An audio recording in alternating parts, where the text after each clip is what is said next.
Good morning, listeners. I've got a new guest with me here today. This is Miriam Rachel out of Toronto, Canada. She is a tarot reader, astrologer, and podcaster of the Tarot Table. I was recently on one of her episodes as a guest, so give that a listen if you haven't already.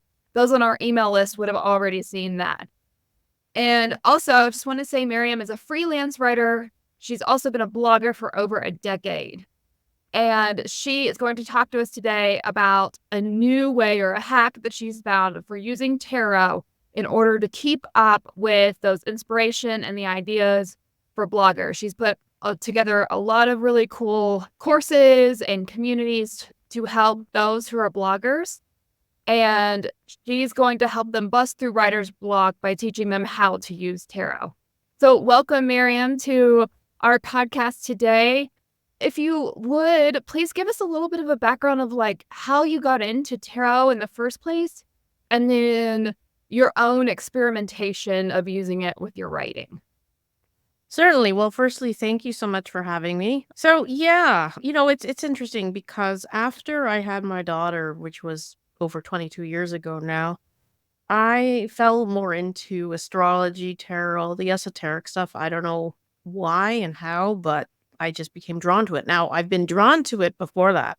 I remember when I was 16 years old, I went to a psychic fair and I just was like, wow, this just fits with what I love. But I didn't really get into it until then.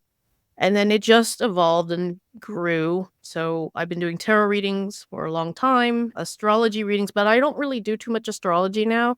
I focus mostly on tarot and I'm also developing my mediumship skills. However, I also am a writer. I've been writing for a long time. I write for a couple of publications, AskAstrology and Calmoura, but I also used to write for the old Valnet publications, which was Baby Gaga, The Taco, some articles on the richest, but aren't really a thing anymore. Although I do think that Baby Gaga still exists, but I'm really focusing my writing nowadays on esoteric, metaphysical, spiritual content. And that's what I do. So I do have a few private clients as well. I write horoscopes for them, etc. So that's where I'm at. So I basically do a bunch of things, writing, tarot readings, and a bunch of other really cool things. And as you said, I am a podcast host as well. I'm also going to be launching another podcast that's not related, but it is relevant to one of my blogs that I've had for a very long time. I used to have a podcast for that blog, which was Expressive Mom, but I just ended it. And you know what? I felt called to get things going with it again. So I'm basically resurrecting that podcast very soon. Yeah, so that's basically what I do. That's very cool. Now, you and I had the chance to talk a while ago about this challenge that you created for yourself. And it was like a month-long challenge, and maybe explain the parameters you set. But essentially, it was to trial out this concept of using tarot card pulls in order to help you jog your memory or think about things to create content around for bloggers or other people like yourself who are wanting to put out really consistent content. Can you tell us what that experiment was like and what kind of feedback you got from it? Oh, yeah, absolutely. Now, before I get really into that, I just want to mention a couple of other things. I mean, tarot can also be used for self-reflection, stimulating creativity and all that. So I actually wrote a book last year about using tarot to self-reflect to help you discover why you struggle with people pleasing. Because, I mean, I used to be an extreme people pleaser, which is also known as an egoist, but a catalyst got me out of it, but it wasn't the tarot. But the tarot also did help me reflect as to where I still need to make changes. So I wrote a book about that. And that has nothing to do with this. So I just wanted to talk about that, though, as how you can use tarot for other things, and creativity is a huge one. So one of the things that many bloggers struggle with, and I used to struggle with it too, was coming up with a slew of ideas, a slew of topics to write about. Because if you're a blogger, you know how important it is to keep spitting out good quality content. And writer's block can really hinder that. And then next thing you know, you're not writing anything, and then your rankings go down and nobody knows you. Well, that's not necessarily true, but mm, you're not up to, you want to keep putting out good content. So tarot can help you with that. So I wanted to run a couple of experiments on medium.com, as I'm very active on there. So back in February I did one. So what I did was I'm like, all right, I'm going to write 10, or was it 10 or 12? I can't remember. I think it was 10 or 12. 12. Was it 12? Yeah. Yeah. This was a few months ago now. 12 topics in February.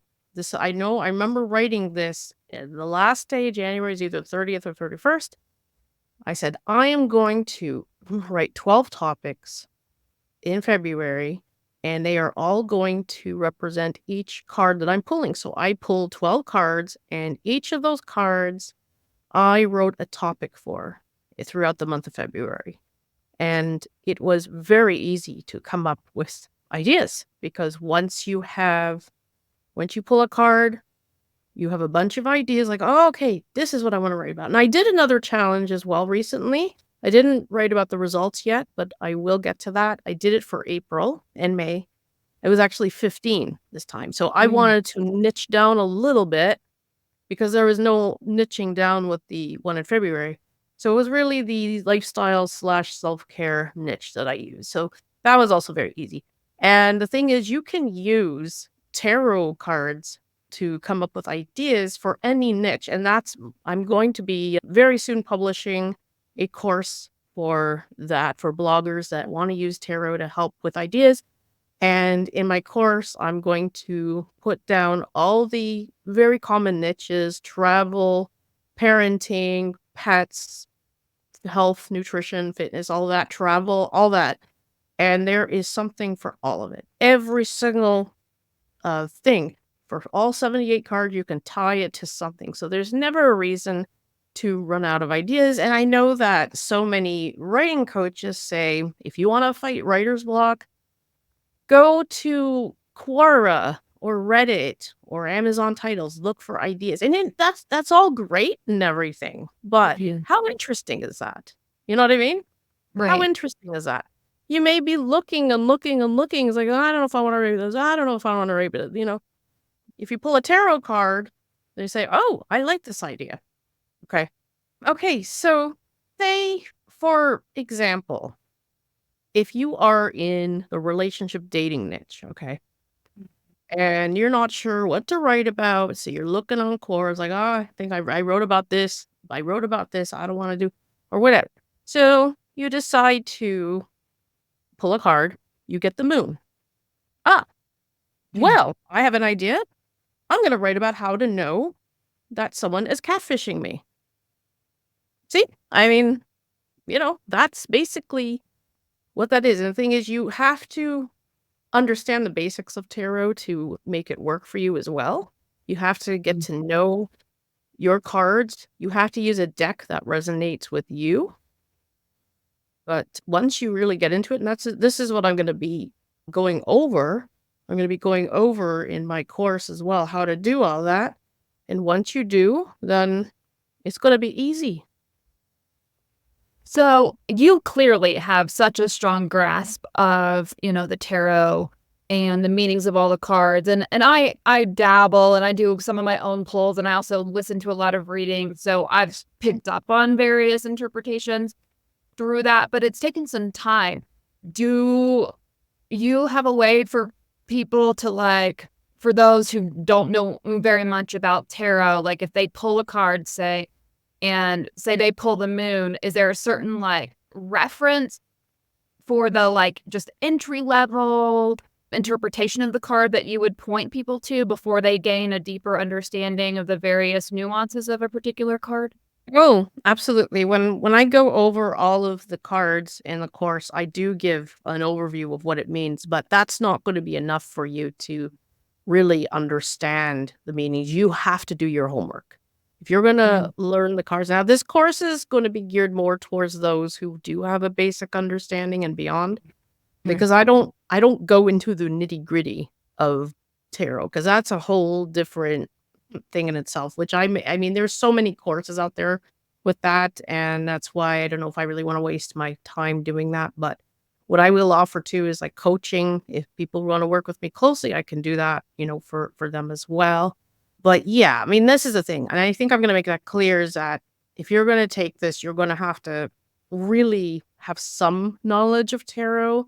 And listen, if you wanna learn from scratch, that's great, but I would recommend that you take something in conjunction with it to Mhm, help mhm, you really, really delve into the meanings. Because I don't go too deep into what these meanings are. I do talk about it, aside from the topics and everything, topic ideas that you can come up with, but I don't really get into the nitty-gritty because it's not really meant for those who have absolutely 0 knowledge of tarot. Because and I'm gonna make that clear as well once I launch it, and it'll be very soon, very soon. I've had to make some changes there. I was going to have it launched this month. It may be towards the solstice at the very latest, July 1st. And I do want to give myself a deadline. I do have all the slides completed. It's just now I gotta record it and organize it and everything.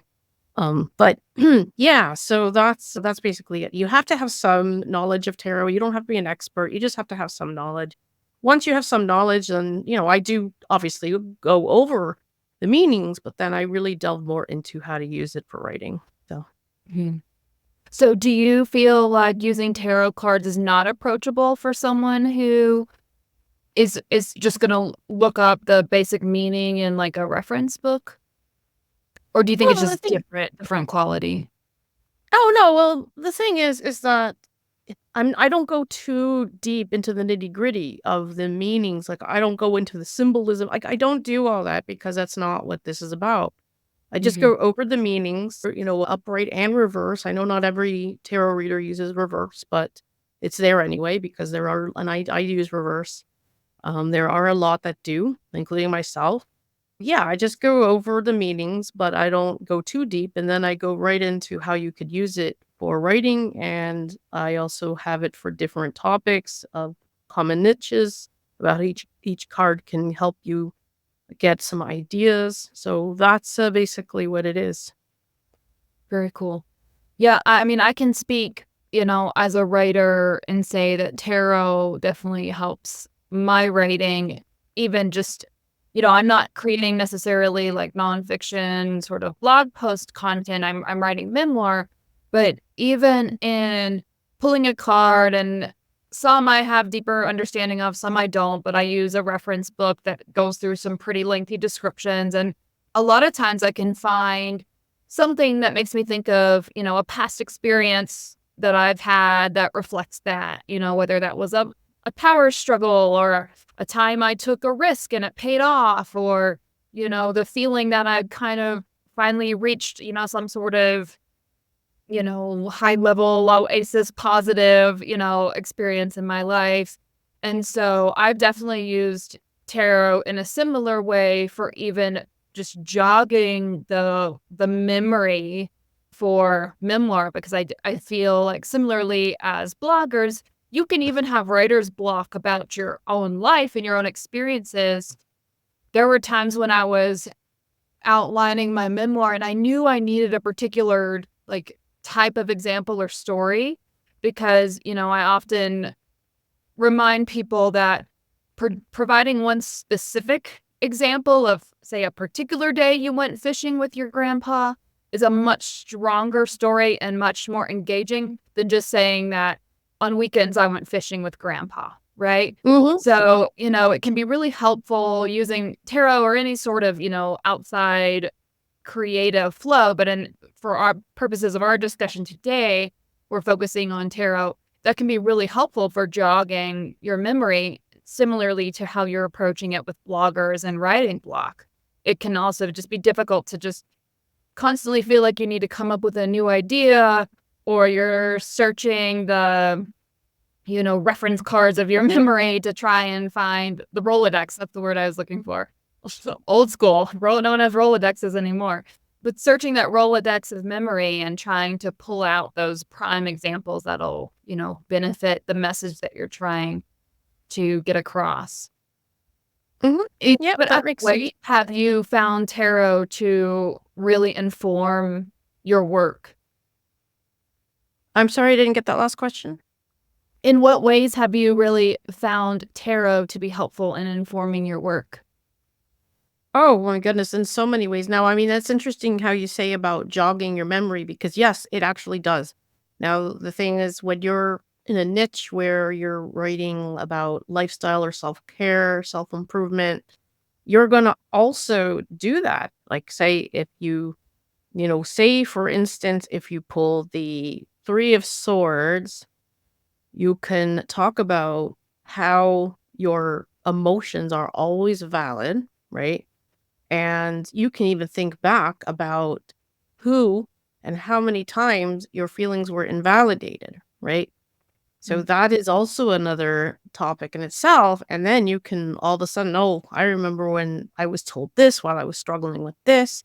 I was mhm, told, and like a topic that, say, for instance, disenfranchised grief, which is grief that uh, is involves like a death of a dream or death of someone who you barely knew but felt close to, even your pet, a loss of something that has nothing to do with a loved one. That's disenfranchised grief. And so many don't think it's important, which is so wrong because all grief is valid, right? So you could also write something about that. It's like, I remember when I was struggling, like, say, for instance, if I was dealing with infertility, just as an example, and I was grieving over the loss of a potential dream of having a family, like that's also, like that kind of stuff. So then you can start jogging memories back about all the things that people said to you that invalidated your grief. And yeah, I mean, the thing is that sometimes you're going to be dealing with some painful memories, you're going to be dealing with some triggers, so you also have to be prepared for that as well, especially if you're writing in a niche that is pretty heavy.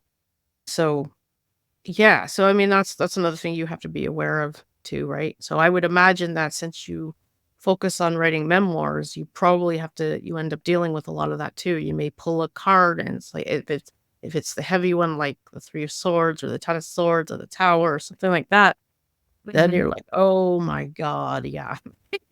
So, Yeah, absolutely, and, but I think that's part of the beauty of it is because sometimes that's not a place where we want to naturally allow our minds to wander, and mhm, so kind of shown the door to that, and then making that choice of whether you're gonna step through that door or not, I think is really helpful because our minds do really protect us from a lot for good cause, and there's also a lot to be gained from a healing perspective and a self-discovery perspective and personal growth if and when we're ready and willing to look at those moments and explore them a little bit deeper. mhm. Yep, that makes a lot of sense. That definitely does. So I mean, yeah, that's the thing. And even if you're using tarot just to come up with ideas for blogging topics, you could still end up coming up with triggers too. I mean, even if it has to do with a niche such as like travel or something, you might pull a card that can be say, "Oh god, I remember taking that trip. That was absolutely horrible. That was one of the worst experiences that I could have," especially if you pull something like the 5 of swords where you lost your passport and felt defeated or something, like, "Oh, Yeah. I really didn't wanna remember that." So, yeah, I mean, that's just something to keep in mind. Oh, for sure. I mean, every area can be fraught with different things. I had sort of a near-death experience type thing while I was on a train and going to Paris. It's a kind of a long story, but I was fully convinced I was sitting next to someone who had a bomb strapped around them. And given the Whoa. language barriers, I felt totally helpless and doing anything about it, and I was absolutely terrified. Now I can look kind of laugh at myself a little bit, but in the moment, totally scared out of my mind. And but yeah, so as you said, any area could have its downsides or whatever. But the thing is there's just a universality to the human experience in that way. And so I do appreciate that tarot doesn't just focus all on like the positive, that there are cards in there that encourage you to think about the struggles.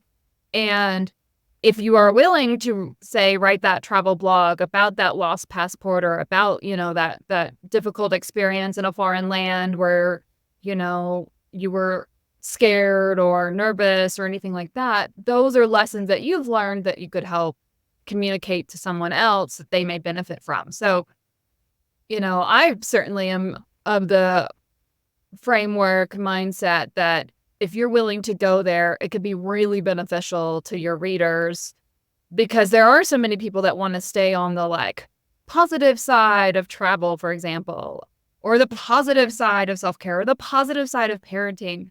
But, the stuff that I see that goes really big, that gets a lot of attention are the people who are willing to venture into the dark side and talk about the downsides of travel, the downsides of parenting, the dark side of when self-care goes too far or, is merely a kind of surface level cover for something that really needs much deeper, therapeutic attention and things like that. So, I can't help just because of the way I'm wired in thinking more of like depth, and wanting to see more depth in the things that I read. And so I certainly love that you're taking that approach with tarot because I think it opens some doors that are a little bit darker that could really benefit people to explore. Yeah, absolutely. And by the way, I got lost in Paris, so that was also a total Five of Swords experience for me too. 'Cause I got lost in Paris and I missed out on a lot of shows that I was supposed to go to. So I was just wasting my time trying to find my way back. This was in 97. I was a nervous wreck. There were no GPSs. So I don't know how I got back, but I did. Luckily I did. So that's getting lost in a foreign city is one of the most terrifying experiences that you can have. So Yeah. yeah. Hmm. But here's the other thing. Not everything in life is love and light.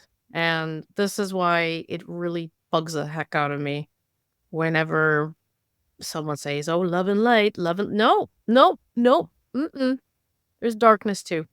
Okay, Well, you can't have enough with light it. without dark, right? Yeah, and I don't like toxic positivity, so I talk so much about that too. Oh gosh. Mhm. So yeah, I mean that's the thing. I mean, tarot is not all love and light. There's a lot of darkness, but now I don't believe there are any really quote unquote good or bad cards. They just a lot of cards may be more positive, some may be more negative, but there's always good in something, right? Like I said, the Three of Swords, what's good about that?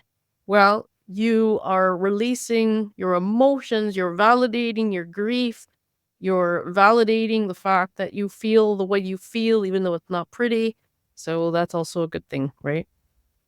Right, even when we talk about a card like the Tower, which is, the collapse of something and a Mhm. drastic upheaval and change, it's always in a way to direct you back on the path you're meant to be on. So it's actually a very positive card, even though it's a difficult experience to transition through.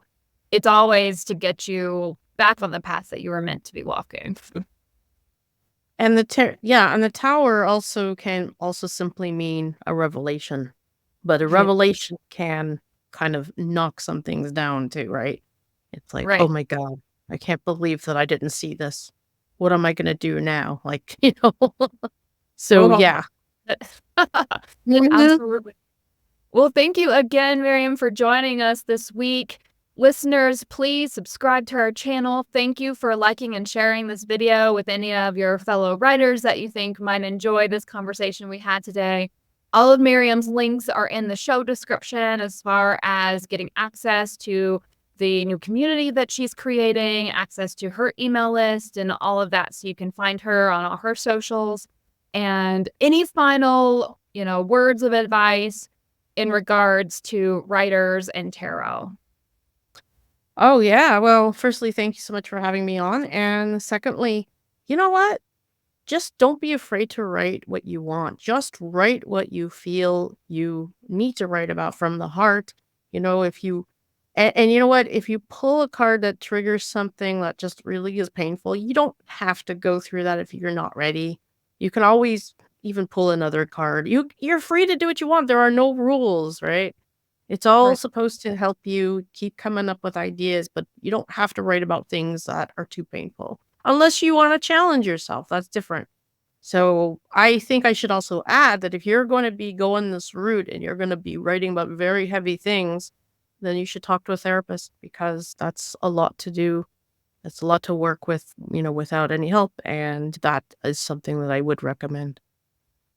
Yeah, absolutely. I can absolutely mirror that and second that recommendation. It's something I talk about a lot with memoir writing. I have had a therapist that I've met with either weekly or biweekly for the entire time that I've been writing my memoir. And it's been especially helpful to know I have that sounding board when things come up that are more difficult or are triggering, that I have, that person to turn to talk through some of those things. So yes, thank you again, Miriam, for bringing that up and just emphasizing that because it is so important to make sure that as you are exploring those things that you are still taking care of yourself. And yes, they are very worthy, explorations. There's a lot to be gained from them, but you do need to make sure you're taking care of yourself throughout that writing process. So again, Very thank you true. for joining us today. And listeners, Miriam's links will be in the show description, so go check that out. Thank you so much.